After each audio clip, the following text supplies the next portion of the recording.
Morning to all of you. ಎಲ್ಲರಿಗೂ ಬೆಳಗಿನ ಶುಭೋದಯಗಳು.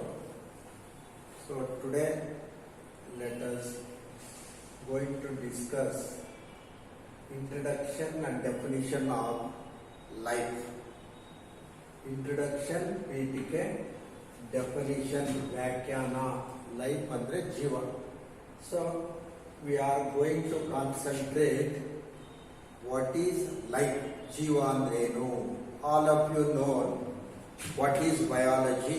ನಮಗೆಲ್ಲರಿಗೂ ಗೊತ್ತಿದೆ ಜೀವಶಾಸ್ತ್ರ ಅಂದ್ರೆ ಏನು ಅಂತ. So what is biology? Biology means it is a branch of science that deals with the study of life or living organisms. ಈಗಾಗಲೇ ನಾವು ಕಲ್ತಿದ್ದೀವಿ ಜೀವ ಅಥವಾ ಜೀವಿಗಳ ಬಗ್ಗೆ ಅಭ್ಯಾಸ ಮಾಡತಕ್ಕಂತಹ ವಿಜ್ಞಾನದ ಒಂದು ವಿಭಾಗವನ್ನ ಜೀವಶಾಸ್ತ್ರ ಅಂತ ಕರಿತೀವಿ.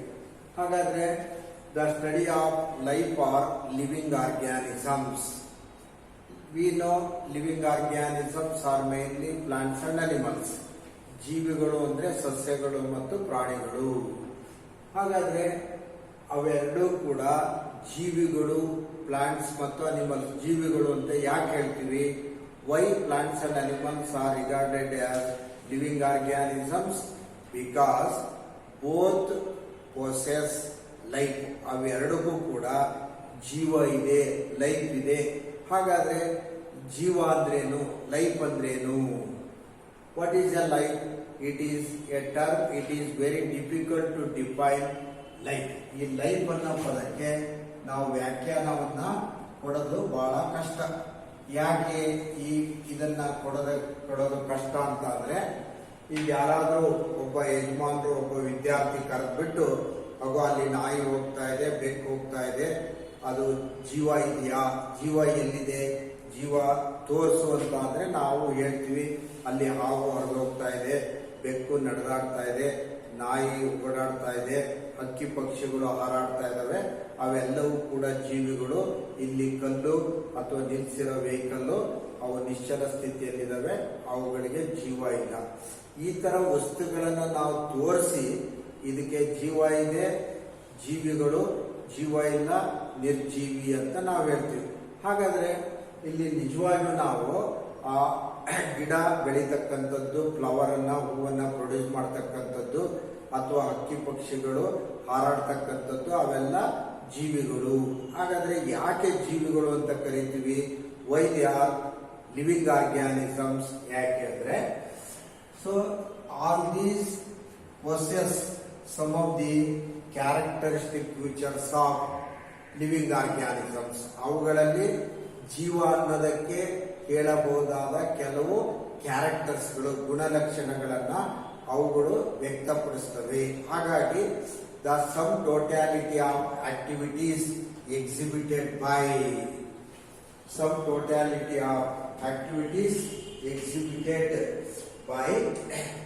living organisms or living organisms exhibited some totality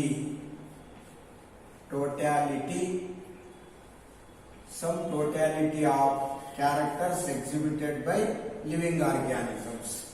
So life is defined as physical basis of life, or life is a system of dynamic system. ನಾವು ಟೆಕ್ಸ್ಟ್ ಬುಕ್ಕಿನ ಡೆಫಿನಿಷನ್ ಅನ್ನು ನಾವು ಗಮನ ಹರಿಸೋದಾದ್ರೆ, life is defined as a dynamic system. It is a dynamic system of coordinated physical, chemical, biological activities. So, what is the life? Life is a dynamic system of coordinated physical, chemical, biological activities. Life is physically represented by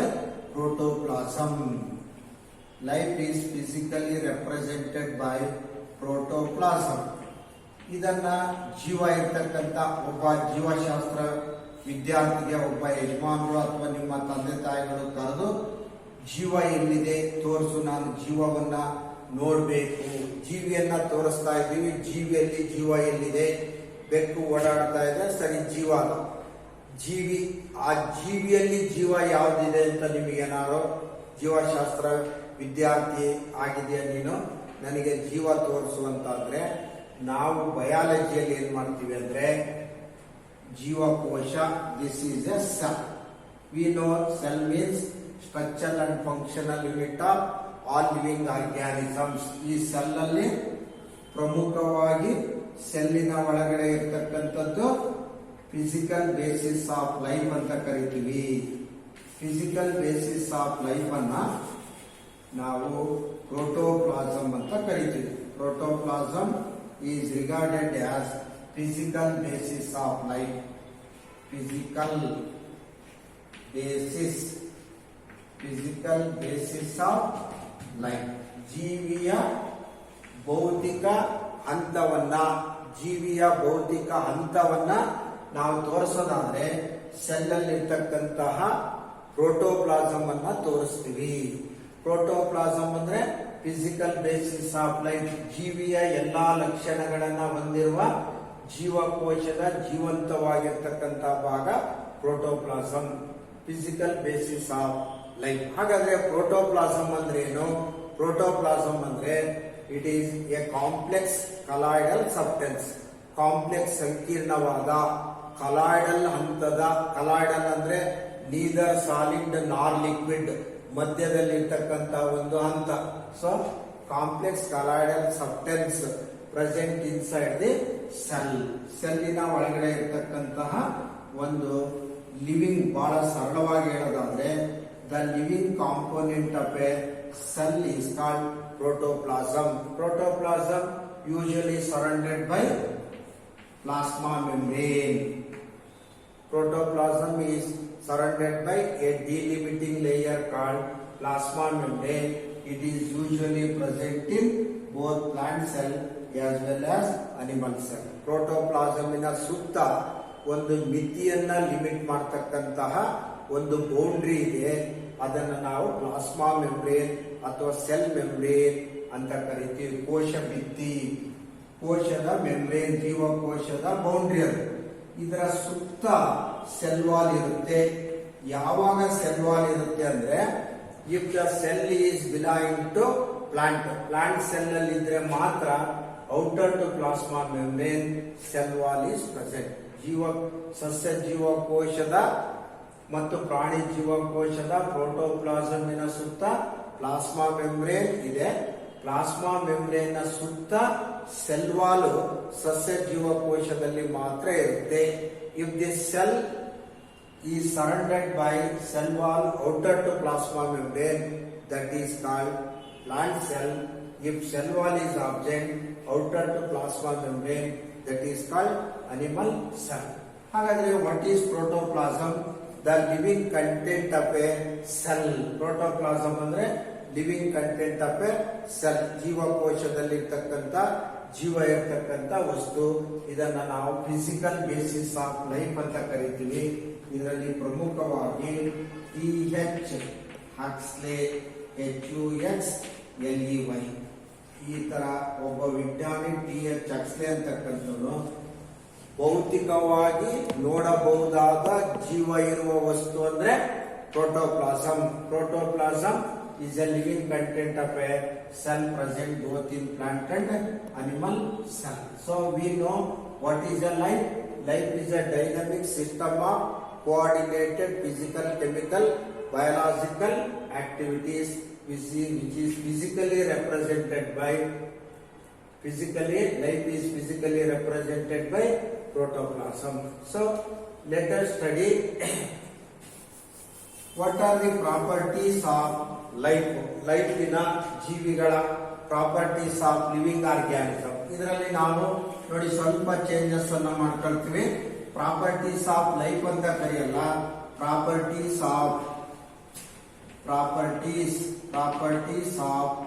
living organisms. Which are the properties possessed by living organism? How actually the living organisms differ from non-living organism? ಜೀವಿಗಳು ನಿರ್ಜೀವಿಗಳಿಂದ ಯಾವ ಯಾವ ಗುಣಲಕ್ಷಣಗಳಲ್ಲಿ ಭಿನ್ನ ಆಗಿದ್ದಾವೆ, ವ್ಯತ್ಯಾಸವನ್ನು ಹೊಂದಿದವೆ.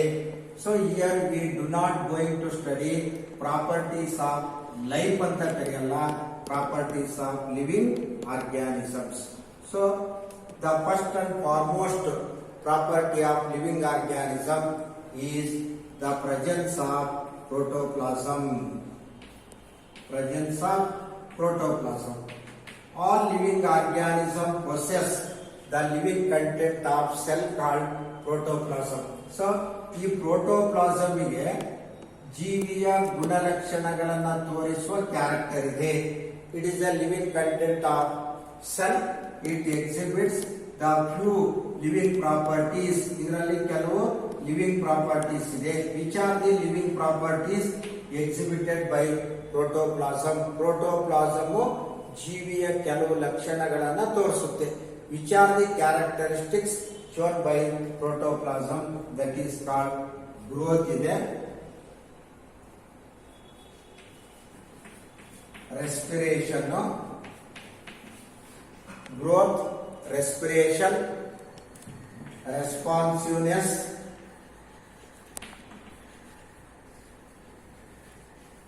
metabolism,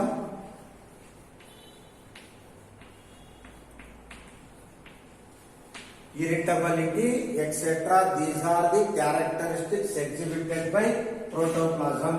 Presence of protoplasm is the important characteristic feature of plants and animal cells. Second property of living organisms, cellular organization. Cellular organization. What is meant by cellular organization? Cellular organization means the body of plant and animal cells, or the body of plants and animals made up of cells. Body of plants and animals are made up of structural and functional units called cells. As we know, group of cells leads to the formation of tissues. Group of tissues leads to the formation of organs. Group of organs form organ systems. Organ systems leads to the formation of body of both plants and animals. So, first property of living organism, protoplasm. Second property of living organism, cellular organization. Third property of living organism is growth, ಬೆಳವಣಿಗೆ. ಇದು ಜೀವಕೋಶದ ರಚನೆ. So third is growth. ಬೆಳವಣಿಗೆ ಅಂದ್ರೆ ಏನು? ನಾವೆಲ್ಲ days proceed, ದಿನಗಳು ಕಳೆದಾಗೆ ನಾವು ಶರೀರ ಬೆಳೀತಾನೆ ಇರುತ್ತೆ. ಹಾಗಾದ್ರೆ what is A growth? Growth ಅಂದ್ರೆ ಏನು? So growth means it is defined as irreversible increase. It is defined as irreversible increase. ಹಿಂದಕ್ಕೆ ಹಿಂದಿರುಗಿ ಬರದಂತಹ ಒಂದು ಬೆಳವಣಿಗೆ. ಯಾವ್ದ್ರಲ್ಲಿ? irreversible increase in the size, value. Irreversible increase in the size, value or mass. Moral. Irreversible increase in the size or volume or mass accompanied by increase in dry weight. Accompanied by increase in dry weight of an organism is called growth. Growth ಬೆಳವಣಿಗೆ ಅಂದ್ರೆ ಏನ್ ಹಿಂದಿರುಗಿ ಬರದೇ ಇರುವಂತಹ ಒಂದು increase ಆಗುತ್ತೆ. ಅದರಲ್ಲಿ size ಅಲ್ಲಿ ಇರ್ಬೋದು, ಅಥವಾ ವ್ಯಾಲ್ಯೂಮ್ ಅಲ್ಲಿ ಇರ್ಬೋದು, ಮಾಸ್ ಆಗಿರ್ಬೋದು. ಇದರ ದ್ರವ್ಯರಾಶಿ ಅಥವಾ ಗಾತ್ರ ಹೆಚ್ಚಾದಂತೆ ಆ ಜೀವಿಯ ಶುಷ್ಕ ತೂಕ ಜಾಸ್ತಿ ಆಗುತ್ತೆ. ಹಾಗಾಗಿ ಒಟ್ಟಾರೆ ನಾವು ಗ್ರೋತ್ ಅಂದ್ರೆ A permanent irreversible increase in the size or volume or mass accompanied by increase in dry weight of an organism. ಈ ಗ್ರೋತ್ ಅಲ್ಲಿ there are two types of growth is noticed in living organism. ಇದರಲ್ಲಿ ಎರಡು ತರ ಇದೆ. The first type of growth is, see the spelling, INTUSSUSCEPTION. So this word is pronunciation as interception. Interception is one type of growth exhibited by plants. So growth in plants growth in plants is called as interception. Hagadre what is a interception? Interception means it is an internal growth exhibited by plants because of multiplication of cells, division of cells, multiplication or division of cells.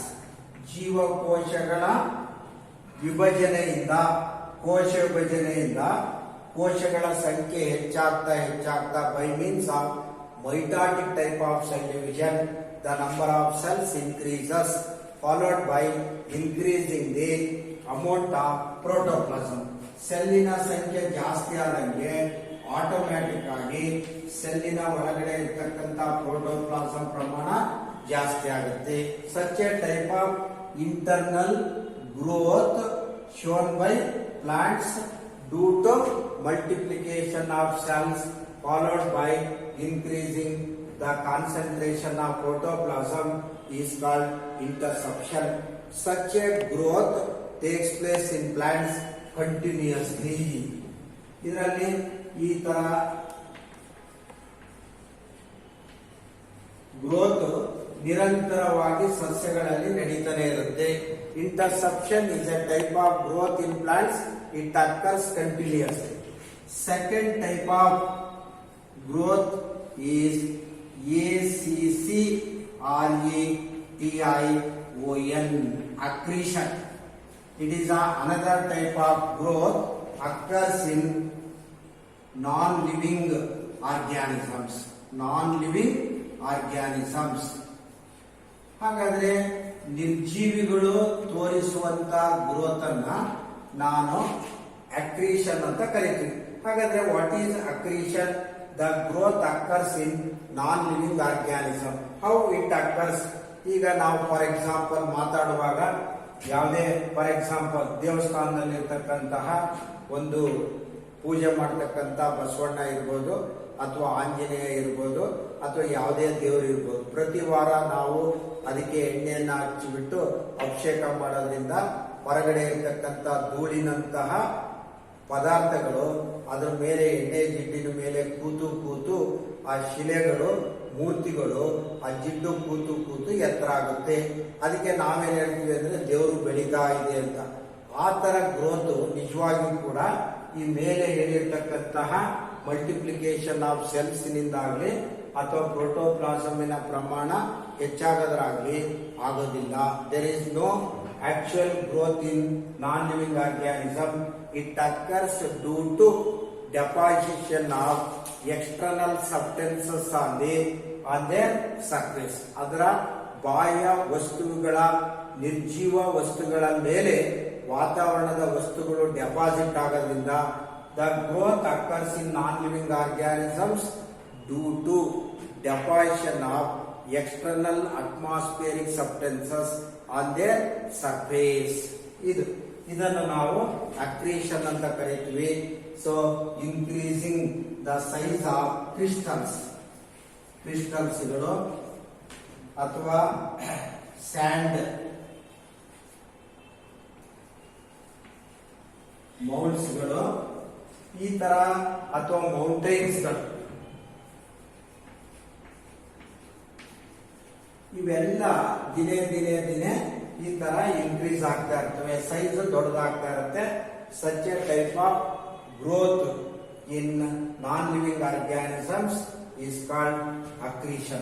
So interception occurs continuously in plants, whereas such a type of interception is occurs to a certain age in animals. Animals ಅಲ್ಲಿ interception certain age ವರೆಗೂ ನಡೆಯುತ್ತೆ, ಆದರೆ plants ಅಲ್ಲಿ interception continuous ಆಗಿ ನಡೆಯುತ್ತೆ. So there are two types of growth interception in plants or living organisms, accretion in non-living organisms. The four properties of living organisms is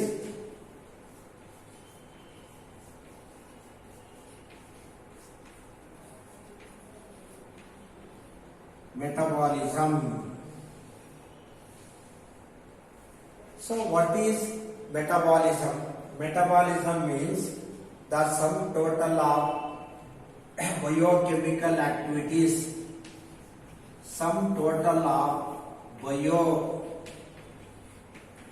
biochemical activities occurs in the body of living organisms is called metabolism. Metabolism ಅಂದ್ರೇನು? ಒಂದು ಜೀವಿಯಲ್ಲಿ ನಡೆಯತಕ್ಕಂತಹ ರಾಸಾಯನಿಕ ಜೀವರಾಸಾಯನಿಕ ಕ್ರಿಯೆಗಳ ಎಲ್ಲಾ ಮೊತ್ತವನ್ನ ನಾವು metabolism ಅಂತ ಕರಿತೀವಿ. ಹಾಗಾದ್ರೆ which are the biochemical reactions or functions occurs in the body of living organisms. So ಈಗಾಗಲೇ ನಾವು ಹಿಂದಿನ ತರಗತಿಗಳಲ್ಲಿ ಹೇಳಿದ ಹಾಗೆ ಫಿಸಿಯಾಲಜಿಗೆ ಹೋದ್ರೆ ನಾವು physiology means the study of functions of different body organs ನ ಫಂಕ್ಷನ್ಸ್ ಬಗ್ಗೆ. ಯಾವ್ಯಾವ ಫಂಕ್ಷನ್ಸ್ಗಳು ನಮ್ಮ ಹ್ಯೂಮನ್ ಬೀಯಿಂಗ್ಸ್ ಅಲ್ಲಿ ಬಂದ್ರೆ ಡೈಜೆಷನ್ ಇರ್ಬೋದು, ಸರ್ಕ್ಯುಲೇಷನ್, ರೆಸ್ಪಿರೇಷನ್, ಎಕ್ಸ್ಕ್ರೀಷನ್, ರೀಪ್ರೊಡಕ್ಷನ್, ಈ ತರದವೆಲ್ಲವೂ ಕೂಡ ಪ್ರಾಣಿಗಳಲ್ಲಿ ನಡೀತಕ್ಕಂಥ ಬಯೋಕೆಮಿಕಲ್ ರಿಯಾಕ್ಷನ್ಸ್.